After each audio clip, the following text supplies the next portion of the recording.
सञ्चालक थियो।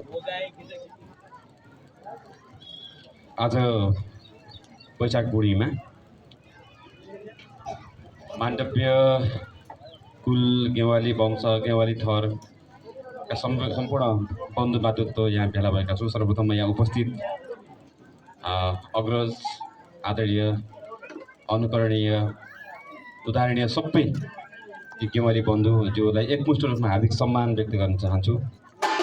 र आजको दिनसम्म आइपुग्दाखेरि सुरुवातदेखि आरम्भदेखि आजको दिनसम्म आइपुग्दाखेरि जति पनि गेवाली वंशमा जति पनि माण्डव्य वंशमा जन्मिनु भयो, योगदान गर्नुभयो र उहाँ कहीँ स्वर्गीय हुनुभयो, कहीँ जीवित हुनु किसिमको आज हामीले यो भव्य कार्यक्रम गरिरहेका छौँ।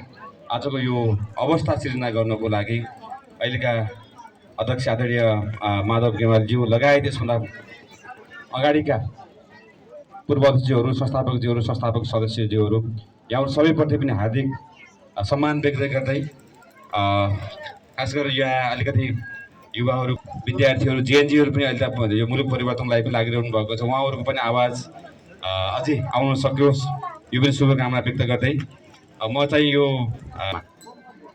माण्डव्य सेवाश्रमको यो आँगनमा पुर्खाको सुगन्ध छ गर्विलो इतिहास, धरतीमा टेकेर उभिएको हाम्रो अस्तित्व बगेको छ एकताको रगताभित्र। ऋषि माण्डव्यको तपस्याको छाया, संस्कार र संयमको छ त्यो अमूल्य माया। गेवाली नामले जोडिएको यो उच्च गौरव हाम्रो पहिचान, सम्मान र छ हाम्रो पौरख।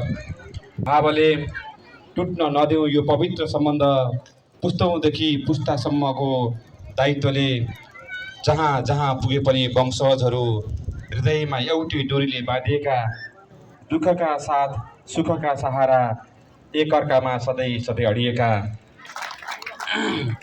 उहाँलाई धेरै धेरै धन्यवाद। उहाँ उठ्दै ताली बजाइदिनु होला त।